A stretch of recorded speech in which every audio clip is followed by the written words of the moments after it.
ಆವಾಗ ಇದು ಫೇಮಸ್ ಆಗಿತ್ತು, ದಕ್ ದಕ್ ಕರ್ನೆ ಲಗ, ಅದು ರಿದಮ್ ದಕ್ ತಕ್ ದುಮ್ ದುಮ್ ತಾಕ್ ತಾಕ್, ವೀರಾವೇಶದಿಂದ ನಂದೊಂದಿರ್ಲಿ ಹೇ ಪೇಜಾವರ್ಷಿಗಳ ಬಗ್ಗೆ ಹಿಂಗೆ.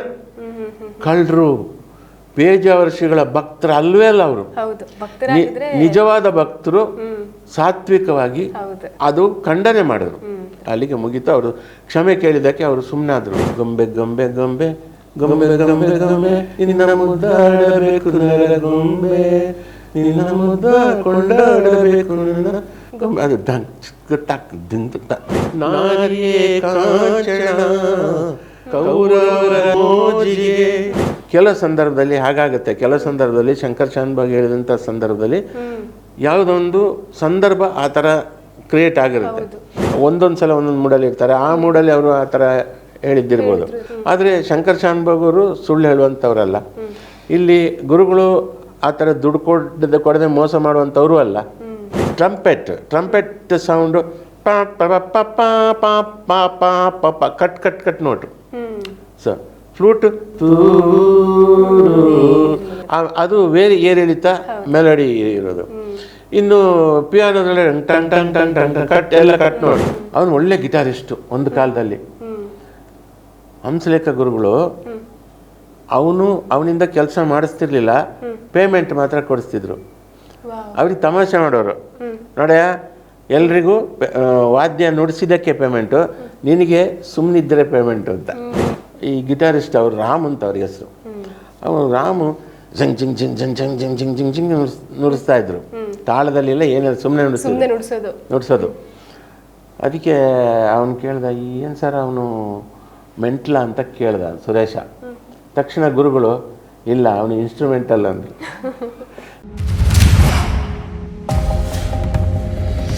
ಯಾವಾಗಲೂ ನಾವು ಮಾತಾಡ್ತಾ ಇದ್ವಿ, ಕಾಂಟ್ರವರ್ಸಿ ಬಗ್ಗೆ ಮಾತನಾಡಿದ್ವಿ. ಹಂಸಲೇಖ ಅವ್ರದ್ದು ಎಷ್ಟು ಸಮಸ್ಯೆಗಳನ್ನ ಎದುರಿಸಿದ್ರು, ಹಾಗೆ ಹೇಗೆ ಎದ್ದು ಬಂದ್ರು ಅದ್ರ ಬಗ್ಗೆ ಮಾತಾಡ್ತಾ ಇದ್ವಿ. ಅದ್ರ ಜೊತೆಗೆ ಒಂದು ಸಾಂಗಿನ ಒಂದು ಲೈನ್, ಗೊಂಬೆ ಗೊಂಬೆ ಗೊಂಬೆ, ಆ ಸಾಂಗು ಅದೆಷ್ಟು ಫೇಮಸ್ ಆಯ್ತು ಅಷ್ಟೇ ಸ್ವಲ್ಪ ಕಾಂಟ್ರವರ್ಸಿ ಕಡೆನೂ ಸ್ವಲ್ಪ ಮುಖ ಮಾಡ್ತು ಅನ್ನೋ ಒಂದು ಮಾತಿದೆ ವೀಕ್ಷಕರಲ್ಲಿ.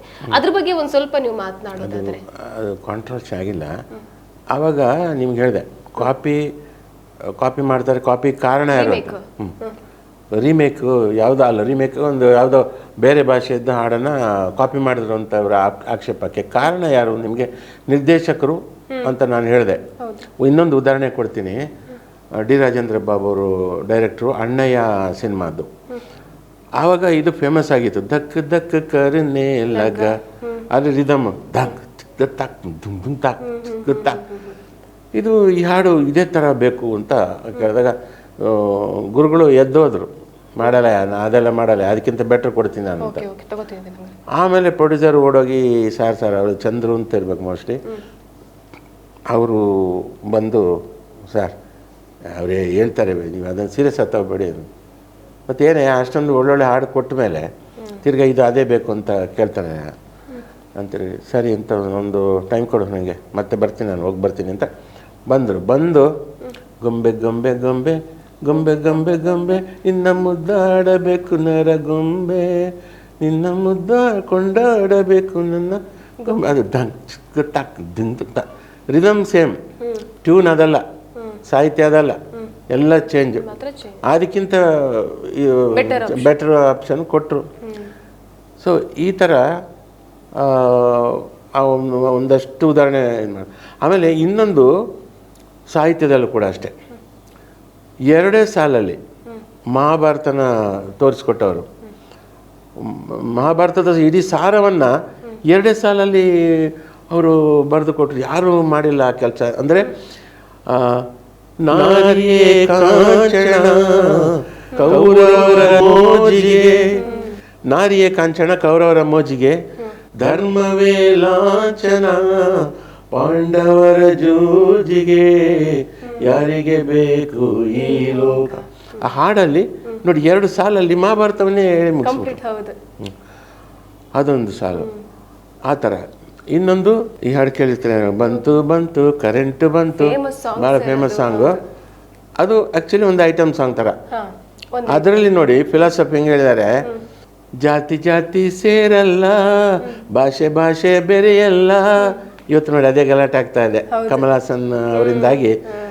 ಜಾತಿ ಜಾತಿ ಸೇರಲ್ಲ, ಅಂತ ಒಳ್ಳೆ ಉದಾಹರಣೆ ಅದ್ರಲ್ಲ. ಭಾಷೆ ಭಾಷೆ ಬೆರೆಯಲ್ಲ, ಹುಡುಗಿ ಮುಂದೆ ಮಂದಿ, ಜಾತಿ ಗೀತಿ ಚಿಂದಿ.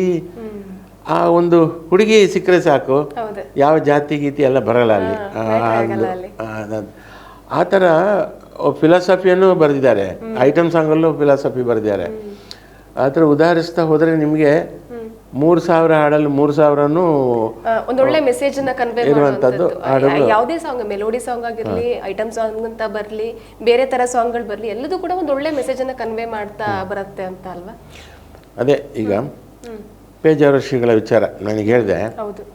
ಅದು ಒಂದು ಸಮುದಾಯದ ಸಭೆಯಲ್ಲಿ ಅವರು ಹೇಳಿದಾಗ ಒಂದು ಪ್ರಶ್ನೆ ಬರುತ್ತೆ, ಈ ಜಾತಿ ಧರ್ಮ ಏನು ಮಾಡಿದ್ರು ಹೋಗಲ್ಲ ಅಂತ. ಇದು ಸಂದರ್ಭ ಬಂದಾಗ ಅವ್ರು ಹೇಳಿದ್ರು, ಪೇಜಾವರ ಶ್ರೀಗಳು ದಲಿತರ ಕೇರಿಗೆ ಬಂದು ಎಲ್ಲರ ಜೊತೆ ಮಾತಾಡಿದರು ಎಲ್ಲ. ಆದರೆ ಅವ್ರಿಗೆ ಮಾಂಸ ಕೊಟ್ಟರೆ ತಿಂತಾರ, ಅದು ಕೊಟ್ಟರೆ ತಿಂತಾರ, ಇದು ಪ್ರಶ್ನೆ ಅವ್ರು ಕೇಳಿದ್ರು, ಪ್ರಶ್ನೆ ಥರ. ಅಂದರೆ ಅದು ಹೋಗಲ್ಲ ತಾನೆ, ಅವ್ರು ತಿನ್ನಲ್ಲ ತಾನೆ. ಹಾಗೆಯೇ ಯಾರು ಏನೇ ಬಂದರು ಅಲ್ಲಿ ಪೇಜಾವರ ಶ್ರೀಗಳು ಒಂದು ಸಂಕೇತ ಅಷ್ಟೇ. ಯಾರು ಬಂದ್ರೂ ಈ ಜಾತಿ ಧರ್ಮ ಹೋಗಲ್ಲ ಅನ್ನೋದನ್ನು ಅವ್ರು ಹೇಳಿದ್ದು. ಆ ಒಂದು ತಾತ್ಪರ್ಯದಲ್ಲಿ ಹೇಳಿದ ರೀತಿ ಅಲ್ಲಿ ಆ ಸಂದರ್ಭದಲ್ಲಿ ಸರಿ ಇರಲಿಲ್ಲ, ಅದು ಎಲ್ಲರೂ ಒಪ್ಕೊಳ್ಳುವಂಥದ್ದು. ಆದರೆ ಇಷ್ಟೊಂದು ವೀರಾವೇಶದಲ್ಲಿ ಅವ್ರನ್ನ ಒಂದು ವೈರತ್ವ, ಅವ್ರ ಬಗ್ಗೆ ಅಟ್ಯಾಕ್ ಮಾಡುವಂಥದ್ದು ಇದೆಯಲ್ಲ, ವೀರಾವೇಶದಿಂದ ನಂದೊಂದಿರಲಿ ಪೇಜಾವರ ಶ್ರೀಗಳ ಬಗ್ಗೆ ಹಿಂಗೆ. ಕಳ್ಳರು ಪೇಜಾವರ ಶ್ರೀಗಳ ಭಕ್ತರು ಅಲ್ವೇ ಅಲ್ಲ ಅವರು. ನಿಜವಾದ ಭಕ್ತರು ಸಾತ್ವಿಕವಾಗಿ ಅದಕ್ಕೆ ಪ್ರತಿಭಟನೆ ಮಾಡಿದ್ರು. ಪ್ರತಿಭಟನೆ ಅಲ್ಲ, ಅದು ಖಂಡನೆ ಮಾಡಿದ್ರು. ಪೇಜಾವರ ಶ್ರೀಗಳ ನಿಜವಾದ ಭಕ್ತರು ಅದನ್ನು ಖಂಡಿಸಿದ್ರು. ಅಲ್ಲಿಗೆ ಮುಗೀತು. ಅವರು ಕ್ಷಮೆ ಕೇಳಿದ್ದಕ್ಕೆ ಅವರು ಸುಮ್ಮನಾದ್ರು. ಅದಾದ ಮೇಲೂ ಕೂಡ ಕ್ಷಮೆ ಕೇಳಿದ ಮೇಲೆ ಕ್ಷಮೆ ಕೇಳಿದ ರೀತಿ ಸರಿ ಇಲ್ಲ ಅಂತ ತಗೊಂಡ್ರು. ಆಮೇಲೆ ಕೆಟ್ಟ ಏಕವಚನದ ಮಾತುಗಳು, ವಿಪರೀತವಾದ ಅಶ್ಲೀಲವಾದ ಮಾತುಗಳು ಸಿಕ್ಕಿದ್ದೇ ಚಾನ್ಸ್ ಅನ್ನೋ ರೀತಿಯಲ್ಲಿ. ಅಂದ್ರೆ ಅದು ಪೇಜಾವರ ಶ್ರೀಗಳ ಪ್ರೀತಿ ಅಲ್ಲ, ಅದು ಇವ್ರ ಮೇಲಿರೋ ದ್ವೇಷ. ಅದಕ್ಕೆ ಪೇಜಾವರ ಶ್ರೀಗಳ ಘಟನೆಯನ್ನ ಮುಂದಿಟ್ಟು ಇವರ ಬೇಳೆ ಬೇಯಿಸ್ಕೊಂಡ್ರು. ಇದು ಪದೇ ಪದೇ ಆಗ್ತಾ ಇದೆ. ಆ ಒಂದು ವರ್ಗ ಈಗಲೂ ಇದೆ, ಮುಂದೆನೂ ಇರ್ಬೋದು. ಅದು ಇವತ್ತು ಹಂಸಲೇಖ ಗುರುಗಳು, ನಾಳೆ ಉಪೇಂದ್ರ, ಇನ್ನೊಂದು ದಿವಸ ರವಿಚಂದ್ರನ್ ಅವರು, ಇನ್ನೊಂದ್ಸಲ ದರ್ಶನ್ ಅವ್ರು ಇರ್ಬೋದು. ಯಾರಾದ್ರೂ ಸಿಗ್ಬೇಕು ಅವ್ರಿಗೆ. ಒಟ್ಟಲ್ಲಿ ಹೆಸರು ಯಾರು ಮಾಡಿದಾರೋ ಅವ್ರ ಮೇಲೆ ಅಟ್ಯಾಕ್ ಮಾಡಬೇಕು. ಇದು ಅವರ ಇದು. ಅಂದ್ರೆ ಸಹಿಸಕ್ಕಾಗ್ತಿಲ್ಲ, ಅವ್ರು ಹೆಸರು ಮಾಡ್ತಾರಲ್ಲ ಅಂತ. ಇವ್ರಿಗೆ ಏನ್ ಮಾಡೋಕ್ಕಾಗಲ್ಲ, ಇವ್ರ ಕೈಲಿ ತಾಕತ್ತಿಲ್ಲ, ಇವರಿಗೆ ಯೋಗ್ಯತೆಯೂ ಇಲ್ಲ ಅಂತವ್ರು.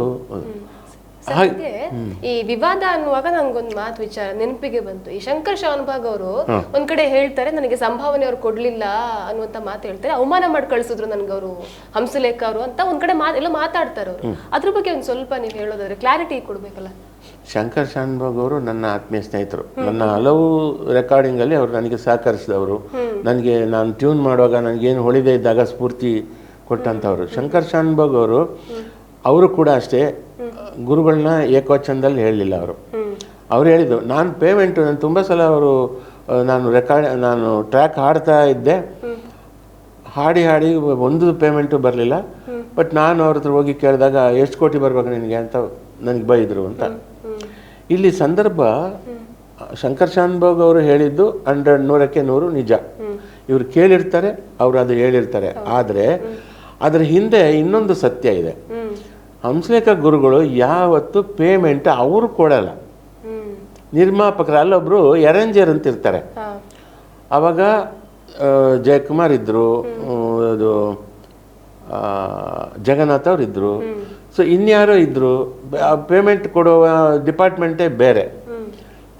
ಬಹುಶಃ ಅವರು ಕೊಡದೇ ಇದ್ದಾಗ ಇವರು ಬೇಸತ್ತು ಶಂಕರ್ ಶಾನ್ಭಾಗ್ ಅವರು ಡೈರೆಕ್ಟ್ ಹೋಗಿರ್ತಾರೆ. ಅವಾಗ ಅವ್ರಿಗೊಂಥರ ಇವರು ಹೇಳಿದ ರೀತಿಯಲ್ಲಿ ಅವರಿಗೆ ಇದು ಸಿಟ್ಟು ಬಂದು ಅದು ಹೇಳಿರ್ತಾರೆ.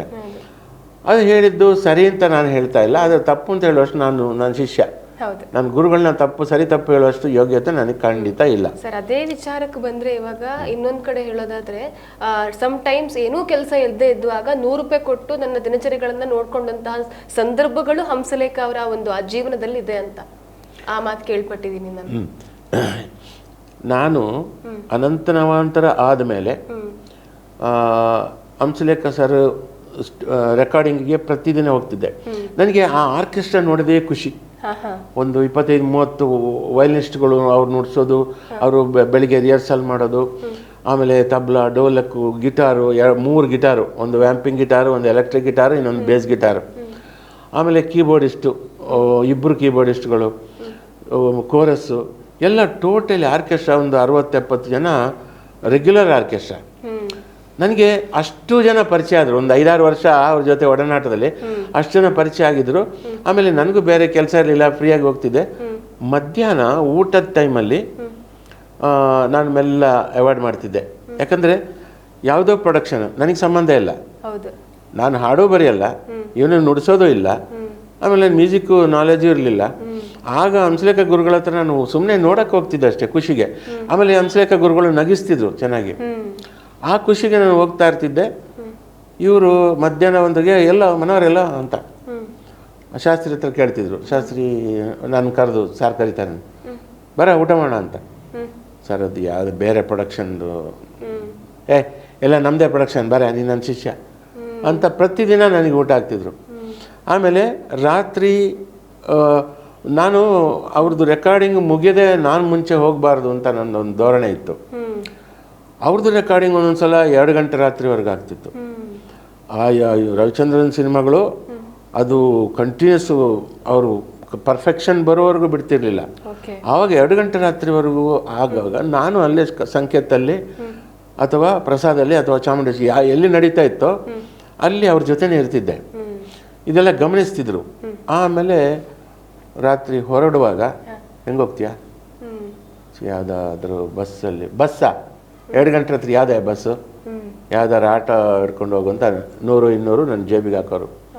ಇದು 88, 89, 90ನೇ ಇಸ್ವಿಲಿ. ಆವಾಗ 100-200 ಅಂದರೆ ದೊಡ್ಡ ಅಮೌಂಟ್ ಅದು. ಆವಾಗ ಅದು. ಸೊ ಆವಾಗ ಆಟೋ ಚಾರ್ಜ್ ಎಷ್ಟಿತ್ತು ಗೊತ್ತಾ? 15 ರೂಪಾಯಿ. ಆ ಥರ ಆ ಸಂದರ್ಭದಲ್ಲಿ ಅವ್ರು ಕೊಡ್ತಿದ್ರು, ಖರ್ಚಿಗೆ ಕೊಡ್ತಿದ್ರು. ಆಮೇಲೆ ಇನ್ನೊಂದು ಸಲ ಒಂದು ಕ್ಯಾಸೆಟ್ ಕಂಪನಿ ಹೊಸದಾಗಿ ಪ್ರಾರಂಭ ಆಯಿತು. ಅವರಿಗೆ ಹಂಸಲೇಖ ಗುರುಗಳ ಹಾಡು ಬೇಕಿತ್ತು.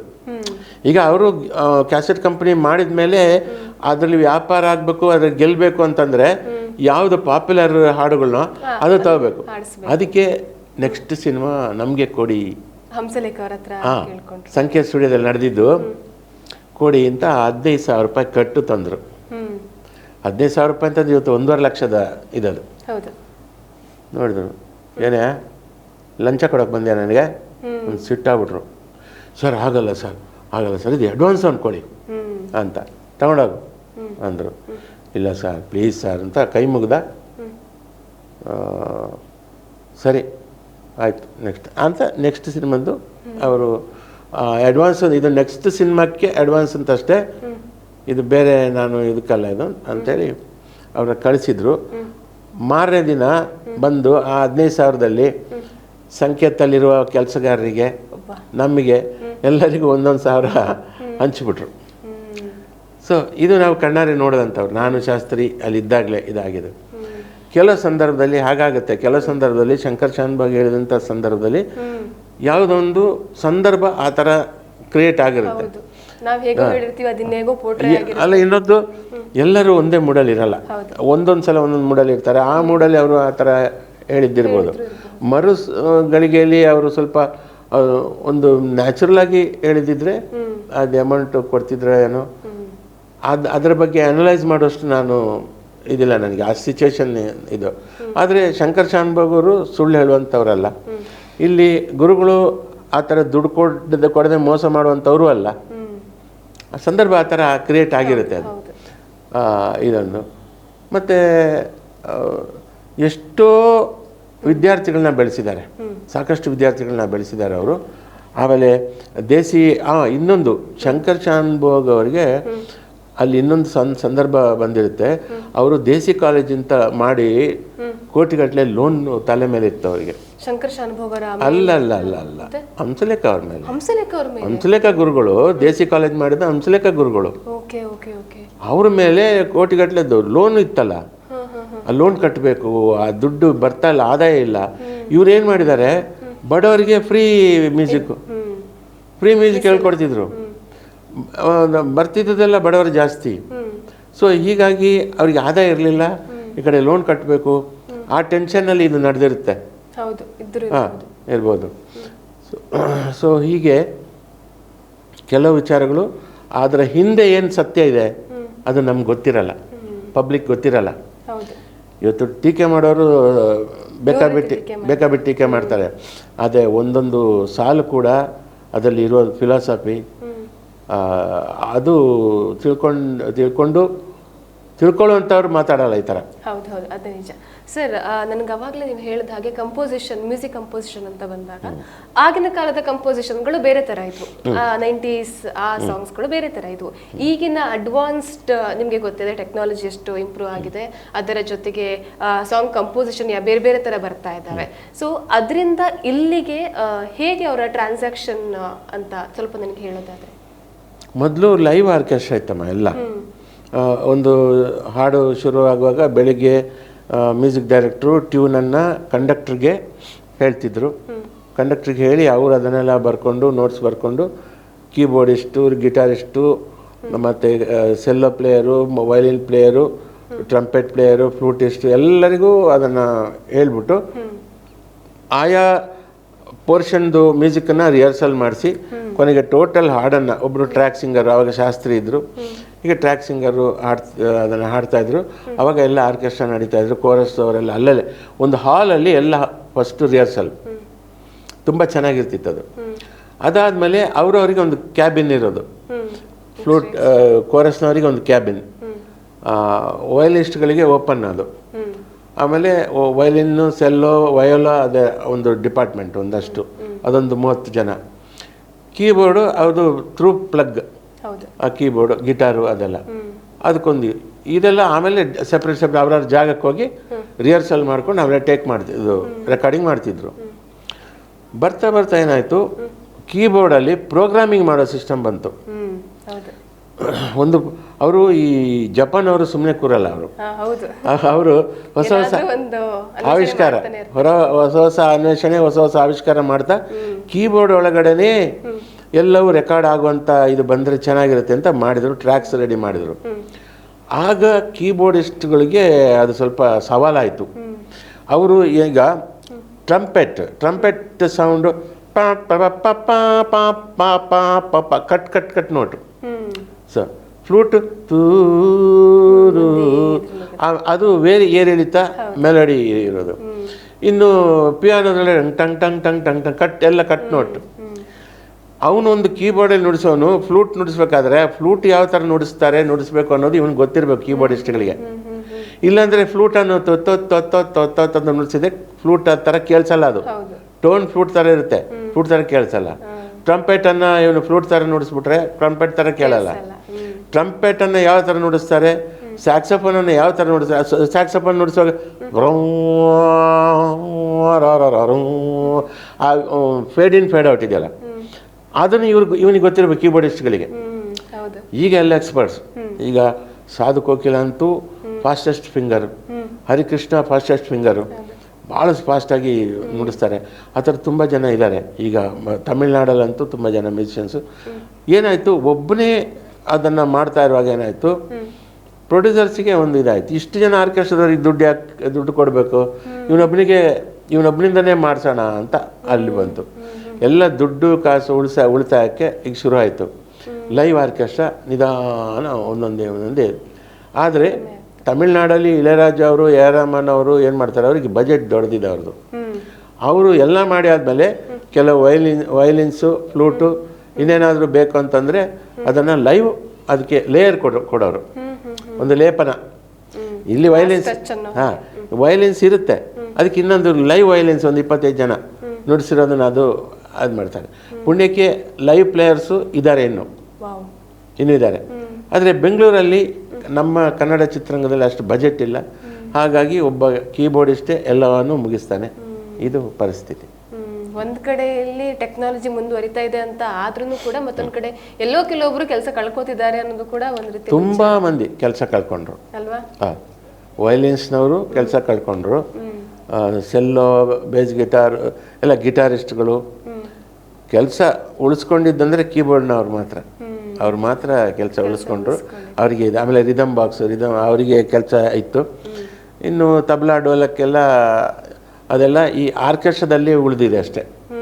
ಪಬ್ಲಿಕ್ ಆರ್ಕೆಸ್ಟ್ರಾದಲ್ಲಿ ಲೈವ್ ಪ್ಲೇಯರ್ಸ್ ಬೇಕು, ಅವಾಗ ಅಲ್ಲಿ ಉಳಿದಿದೆ. ಸಿನಿಮಾದಲ್ಲಿ ಅದೆಲ್ಲ ಹೋಗಿದೆ. ಸರ್, ಇನ್ನೊಂದು ವಿಚಾರನ ನಿಮಗೆ ಕೇಳಲೇಬೇಕೇನು ಅಂತಂದರೆ, ಹಂಸಲೇಖ ಸರ್ನ ನಾವು ನೋಡಿದ್ದೀವಿ ನಾರ್ಮಲ್ ಆಗಿ ಶೋಗಳಲ್ಲಿ ನೋಡ್ತಾ, ಅವರ ಮುಖದಲ್ಲಿರುವಂತಹ ಆ ಚರಿಷ್ಮಾ, ಆ ಮಂದ ನಗು ಯಾರಿಗೂ ಕೂಡ ಅದನ್ನು ಬೀಟ್ ಮಾಡೋದಕ್ಕೆ ಆಗೋದಿಲ್ಲ. ಕೆಲಸ ಮಾಡ್ತಾ ಅವರ ಹಾವಭಾವ ಹೇಗಿರುತ್ತೆ, ಹೇಗೆ ನಿಮ್ಮೊಡನೆ ಅವರ ಒಡನಾಟ ಹೇಗಿರುತ್ತೆ, ಎಲ್ಲರ ಜೊತೆ ಒಡನಾಟ ಹೇಗಿರುತ್ತೆ, ನೀವು ಸ್ವಲ್ಪ ಆಪ್ತರು, ನಿಮ್ಮ ಜೊತೆ ಸ್ವಲ್ಪ ಕ್ಲೋಸ್ ಆಗಿ ಇರ್ತಾರೆ, ನಾರ್ಮಲ್ ಕೆಲಸಗಾರರ ಜೊತೆ ಹೇಗಿರ್ತಾರೆ ಅನ್ನುವಂಥದ್ದು ಸ್ವಲ್ಪ ನಮ್ಮ ವೀಕ್ಷಕರಿಗೆ ತಿಳಿಸ್ಕೊಟ್ರೆ. ಅವರು ಯಾವಾಗಲೂ ಎಲ್ಲರನ್ನೂ ನಗಿಸ್ಕೊಂಡೇ ಕೆಲಸ ಮಾಡಿಸ್ತಿದ್ದು. ಉದಾಹರಣೆಗೆ ಹೇಳ್ತೀನಿ, ಒಬ್ಬ ಮ್ಯೂಸಿಷಿಯನ್ ಇದ್ದ. ಅವ್ನು ಸ್ವಲ್ಪ ಸುಮಾರು ಸ್ವಲ್ಪ ಒಂಚೂರು ಮೆಂಟ್ಲು ಥರ ಬಿಹೇವ್ ಮಾಡ್ತಿದ್ದ. ಯಾಕಂದರೆ ಅವನಿಗೆ ಒಂದು ಆಕ್ಸಿಡೆಂಟ್ ಆಗಿ ಅವನಿಗೆ ಅವನ ಬಿಹೇವಿಯರ್ ಚೇಂಜ್ ಆಯಿತು. ಅವನು ಒಳ್ಳೆ ಗಿಟಾರಿಸ್ಟು ಒಂದು ಕಾಲದಲ್ಲಿ. ಹಂಸಲೇಖ ಗುರುಗಳು ಅವನಿಂದ ಕೆಲಸ ಮಾಡಿಸ್ತಿರ್ಲಿಲ್ಲ, ಪೇಮೆಂಟ್ ಮಾತ್ರ ಕೊಡಿಸ್ತಿದ್ರು. ಅವ್ರಿಗೆ ತಮಾಷೆ ಮಾಡೋರು, ನೋಡ್ಯಾ ಎಲ್ರಿಗೂ ವಾದ್ಯ ನುಡಿಸಿದ್ದಕ್ಕೆ ಪೇಮೆಂಟು, ನಿನಗೆ ಸುಮ್ಮನಿದ್ದರೆ ಪೇಮೆಂಟು ಅಂತ. ಅದು ಒಂದು ದಿವಸ ನನ್ನ ಗೆಳೆಯ ಲಿಂಗೇನಹಳ್ಳಿ ಸುರೇಶ್ ಚಂದ್ರ ಸಂಖ್ಯೆ ಸ್ಟುಡಿಯೋಕ್ಕೆ ಬಂದ. ಅವನು ಶಂಕರ್ನಾಗ್ ಒಳ್ಳೆ ಫ್ರೆಂಡ್ಸು. ಶಂಕರ್ನಾಗ್ನ ನನಗೆ ಪರಿಚಯಿಸಿದೆ ಸುರೇಶ್ ಚಂದ್ರ ಅಂದ್ಬಂದ. ಆ ಟೈಮಲ್ಲಿ ಈ ಗಿಟಾರಿಸ್ಟ್ ಅವರು ರಾಮ್ ಅಂತ ಅವ್ರ ಹೆಸರು. ಅವನು ರಾಮು ಝಂಗ್ ಜಿಂಗ್ ಜಿಂಗ್ ಝಂಗ್ ಝಂಗ್ ಜಿಂಗ್ ಜಿಂಗ್ ಜಿಂಗ್ ಜಿಂಗ್ ನುಡಿಸ್ತಾ ಇದ್ರು. ತಾಳದಲ್ಲಿಲ್ಲ, ಏನಿಲ್ಲ, ಸುಮ್ಮನೆ ನುಡಿಸೋದು. ಅದಕ್ಕೆ ಅವನು ಕೇಳ್ದ, ಏನು ಸರ್ ಅವನು ಮೆಂಟ್ಲ ಅಂತ ಕೇಳ್ದ ಸುರೇಶ. ತಕ್ಷಣ ಗುರುಗಳು, ಇಲ್ಲ ಅವನು ಇನ್ಸ್ಟ್ರೂಮೆಂಟಲ್ ಅಂದರು. ಮೆಂಟಲ್ಲ ಕೇಳಿದಕ್ಕೆ ಅವನು ಇನ್ಸ್ಟ್ರೂಮೆಂಟಲ್ ಅಂತಂದರು. ನೋಡಿ ಆ ಪದಗಳಲ್ಲೇ ಹೆಂಗೆ ಲಾಜಿಕ್ ಯೂಸ್ ಮಾಡ್ತಾರೆ. ಹೌದು, ಈ ಥರದ್ದು ಮಾತುಗಳು ಯಾವಾಗಲೂ ತಮಾಷೆ ಮಾಡ್ತಾ ಇರೋರು, ತಮಾಷೆಗೆ ಈ ಥರ ಮಾತುಗಳು ಹೇಳ್ತಾ ಇರೋರು. ಸರ್, ಅದ್ರ ಜೊತೆಗೆ ಒಂದು ಸಾಂಗ್ ಇವಾಗ ಸ್ವಲ್ಪ ಫೇಮಸ್ ಆಗಿದೆ. ಇನ್ನೊಂದು ಘಟನೆ ಹೇಳ್ತೀನಿ.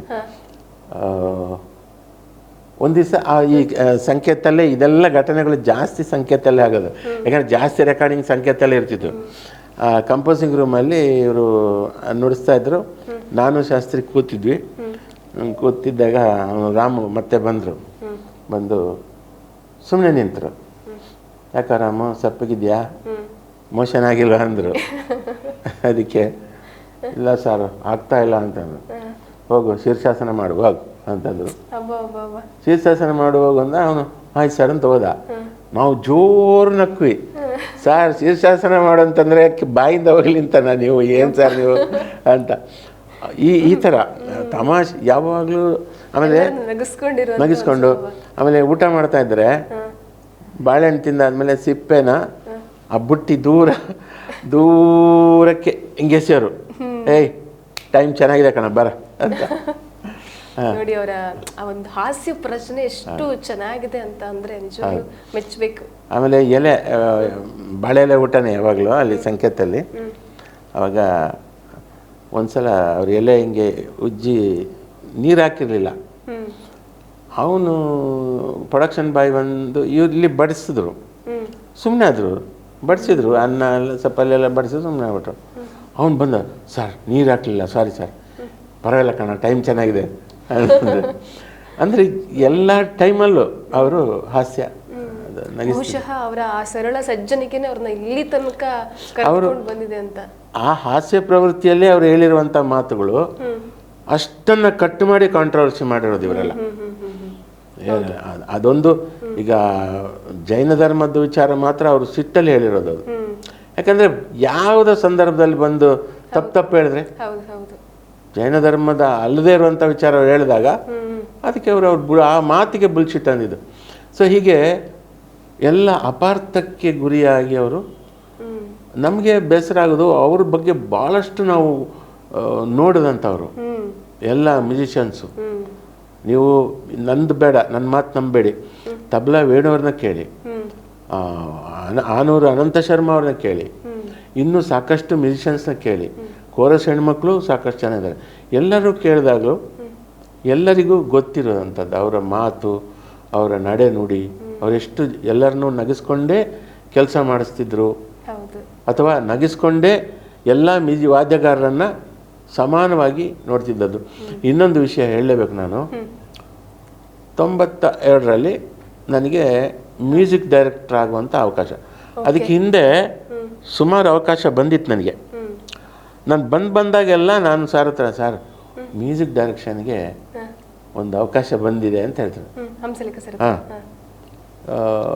ಸಾಮಾನ್ಯವಾಗಿ ಬೇರೆ ಮ್ಯೂಸಿಕ್ ಡೈರೆಕ್ಟರ್ಗಳಾದರೆ ಹಾಡೋದು ಬರೆಯೋದು ಒಬ್ಬರು ಮ್ಯೂಸಿಕ್ ಡೈರೆಕ್ಟರ್ ಹೇಳಿದ್ರು ನನಗೆ, ನೀವೆಲ್ಲ ಮ್ಯೂಸಿಕ್ ಡೈರೆಕ್ಟರ್ ಆದರೆ ನಾವೇನು ಮಾಡಬೇಕು ಅಂತ ಅಂದವರೊಬ್ಬರು. ಇವರು ಏನಂದರು, ಯಾರು ಪ್ರೊಡ್ಯೂಸರ್ ಯಾರು ಅಂತ, ಪ್ರೊಡ್ಯೂಸರ್ ಸ್ವಲ್ಪ ಹುಷಾರಾಗಿರು, ಅವರು ಮಾಡೋ ಡೌಟ್ ಇದೆ ಅಂತಂದರು. ನಾನದು ಬಿಟ್ಟು ಆ ಸಿನಿಮಾ ಆಮೇಲೆ ಆಗಲೇ ಇಲ್ಲ ಅದು. ಹಾಂ, ಈ ಥರ ಒಂದು 5-6 ಆದಮೇಲೆ ಇನ್ನೊಂದು ಸಲ ನಾನು ಹೇಳಿದೆ, ಸರ್ ಈ ಸಲ ಒಂದು ಬಂದಿದೆ ಉಪೇಂದ್ರ ಡೈರೆಕ್ಷನ್ ಅಂತ. ಯಾರು ಪ್ರೊಡ್ಯೂಸರು? RS ಗೌಡ್ರು ಮತ್ತು ಸೂರಪ್ಪ ಬಾಬು ಸೂರಪ್ಪ ಆಗಿಲ್ಲ, MB ಬಾಬು. ಹಾಂ, ಅವ್ರು ಮಾಡ್ತಾರೆ ಮಾಡು ಅಂದರು. ಮಾಡು ಅಂದ್ಬಿಟ್ಟು ಚಾಮುಂಡೇಶ್ವರಿ ಸ್ಟುಡಿಯೋದಲ್ಲಿ ನಾಳೆ ರೆಕಾರ್ಡಿಂಗ್ ಬಾ ನೀನು ಅಂದರು. ಮಾರನೇ ದಿನ ನಾನು ಹೋದರೆ ಎಲ್ಲ ರಿಹರ್ಸಲ್ ಎಲ್ಲ ಆದಮೇಲೆ, ರಾಜಾ ಅಂದರು, ಸ್ಯಾಕ್ಸ್ ರಾಜ ಬರ್ತಾರೆ, ರಾಜಾ ಒಂದು ನಿಮಿಷ ಬರ ಅಂತಂದ್ಬಿಟ್ಟು ನನ್ನ ಹೆಗ್ಲಿಗೆ ಹಿಂಗೆ ಕೈ ಹಾಕಿ, ನನ್ನ ಶಿಷ್ಯ ಮ್ಯೂಸಿಕ್ ಮಾಡ್ತಾನೆ, ಮ್ಯೂಸಿಕ್ ಹೊಸದಾಗಿ ಒಂದು ಸಿನಿಮಾ ಸಿಕ್ಕಿದೆ, ನೀಗಳೆಲ್ಲರೂ ಅವನಿಗೆ ಕೋಆಪ್ರೇಟ್ ಮಾಡೋಣ ಅಂತ, ನೀವೆಲ್ಲರೂ ಅವನಿಗೆ ಕೋಆಪ್ರೇಟ್ ಮಾಡಬೇಕು ಅಂತ ಅಷ್ಟು ಮ್ಯೂಸಿಷಿಯನ್ಸ್ಗೆ ಹೇಳಿದರು. ಅವರೆಲ್ಲ ನನಗೆ ಪರಿಚಯಿಸ್ತಾರೆ, ಸುಮಾರು 5-6 ವರ್ಷಗಳಿಂದ ನೋಡ್ತಾ ಇದ್ದವ್ರಲ್ಲ, ಅವ್ರು ಫುಲ್ ಕ್ಲಾಪ್ಸು. ಅವ್ರಿಗೆ ಯಾಕೆ ಖುಷಿ ಆಯಿತು? ಹಂಸಲೇಖ ಗುರುಗಳ ರೆಕಾರ್ಡಿಂಗು 5 ದಿವಸ, 6ನೇ ದಿನದಿಂದ ಅವರು ಫ್ರೀ. ಆ ಫ್ರೀ ಡೇಟ್ಸ್ ಮತ್ತೆ ಮದ್ರಾಸಿಗೆ ಹೋಗ್ಬೇಕು, ಚೆನ್ನೈಗೆ ಹೋಗ್ಬೇಕು, ಅದು ಬೇಜಾರು. ಟ್ರೈನ್ ಟಿಕೆಟ್ ಮಾಡ್ಕೊಂಡು ಇದು ನಂದು ಕಂಟಿನ್ಯೂ ಒಂದು 5 ದಿವಸ ಆಯ್ತಲ್ಲ, ಇಲ್ಲ ಮತ್ತೆ ಇಲ್ಲೇ ಕಂಟಿನ್ಯೂ ಆಯ್ತಲ್ಲ ಕೆಲಸ. ಅದಕ್ಕೆ ಅವರು ಮ್ಯೂಸಿಷಿಯನ್ಸ್ಗೆ ಖುಷಿ ಆಯಿತು, ಅವ್ರೆಲ್ಲ ಕ್ಲಾಪ್ಸ್ ಹೊಡೋದು. ಇದು ಬೇರೆ ಮ್ಯೂಸಿಕ್ ಡೈರೆಕ್ಟ್ರು ಇಂಥ ಶಿಷ್ಯನಿಗೆ ಮ್ಯೂಸಿಕ್ ಸಿಕ್ಕಿದೆ ಅಂದಾಗ ಇಷ್ಟು ಒಂದು ಜಾಲಿಯಾಗಿ ಕರ್ಕೊಂಬಂದು ಇವರಿಗೆಲ್ಲ ಇಂಟ್ರೊಡ್ಯೂಸ್ ಮಾಡೋದಿದೆಯಲ್ಲ, ಒಪ್ಕೊಳ್ಳೋದೇ ತುಂಬಾ ಕಷ್ಟ ಸರ್ ಈಗಿನ ಕಾಲದಲ್ಲಿ. ಒಪ್ಕೊಳ್ಳೋದೇ ಕಷ್ಟ, ಅದರಲ್ಲೂ ಎನ್ಕರೇಜ್ ಮಾಡಿ ನೀನು ಹೋಗು, ನೀನು ಮಾಡಬೇಕು ಅನ್ನೋದು ಸಿಗೋದು ತುಂಬಾ ಕಡಿಮೆ, ಕಷ್ಟ. ಅದು ಎಂಥ ಘಟನೆ ಅದು. ನಾನು ಅದೆಲ್ಲ ನೋಡ್ದವನು, ಅವರ ಆ ಒಂದು. ಆಮೇಲೆ ಗೆಜ್ಜೆನಾದ ಅಷ್ಟೇ, ಗೆಜ್ಜೆನಾದದಲ್ಲಿ ಎಲ್ಲ ಹಾಡುಗಳು ಅವ್ರು ಬರಿಬೇಕಾಗಿತ್ತು. ಲೇಬಲ್ ಪ್ರಿಂಟ್ ಆಯಿತು, ಸಂಗೀತ ವಿ ಮನೋಹರ್, ಸಾಹಿತ್ಯ ಹಂಸಲೇಖ ಅಂತ ಲೇಬಲ್ ಪ್ರಿಂಟ್ ಆಯಿತು. ಅದಾದಮೇಲೆ ನಾವೇನು ಮಾಡಿದ್ವಿ, ಇನ್ನು ವಾಯ್ಸ್ ಮಿಕ್ಸಿಂಗ್ ಆಗಬೇಕು. ಸಾಹಿತ್ಯ ಬರ್ಕೊಡಿ ಸರ್ ಅಂತ ಹೋದರೆ, ಮನೋಹರ ನೀನೇ ಬರೆದ್ಬಿಡ ಅಂದರು. ನಾನು ಸರ್ ನಾನು ಬರೀತೀನಿ, ಬಟ್ ನೀವು ಅದಕ್ಕೆ ತಿದ್ದುಪಡಿ ಎಲ್ಲ ಮಾಡಬೇಕು ಅಂತ. ಆಯಿತು ಬರ್ಕೊಂಬಂದು. ಸೊ ಡೈರೆಕ್ಟ್ರು ಇವರು ವಿಜಯ್ ಇದ್ದರು, ವಿಜಯ್ ನಂಜುಂಡಪ್ಪ ಇಬ್ಬರು. ಅದರಲ್ಲಿ ವಿಜಯ್ ಜಾಸ್ತಿ ಆ್ಯಕ್ಟಿವ್, ಅವರೇ ಮೇಯ್ನ್ ಇದು.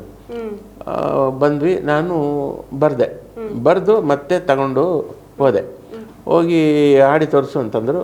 ಹಾಡಿ ತೋರಿಸ್ದೆ. ಡೈರೆಕ್ಟ್ರಿಗೆ ಹೇಳಿದ್ರು, ಒಂದು ಅಕ್ಷರ ಚೇಂಜ್ ಮಾಡೋದು ಬೇಡ, ಅವ್ನು ಬರ್ದಿದ್ದನ್ನು ಹಂಗೆ ಉಳಿಸಿ, ನೀವು ಚೆನ್ನಾಗಿ ಬರ್ದಿಯಾನೆಲ್ಲ ಅಂತಂದರು. ಬೆಳೆಸೋದು ಅಂದರೆ ಬಹುಶಃ ಅವರನ್ನು ನೋಡಿ ಕಲಿಬೇಕು ಅನ್ನೋದು ನಾನು ಕಂಡವನು ಇದೆಲ್ಲ ಮಾಡಿದವರು. ಅವರ ಈ ಒಂದು ಸಜ್ಜನಿಕೆನ ನಾನು ನೋಡಿದವನು. ಅದೇ ಒಂದು ಅಪವಾದಗಳು ಬಂದಾಗ ನಮಗೆ ಇದೆಲ್ಲ ಹೇಳಲೇಬೇಕು.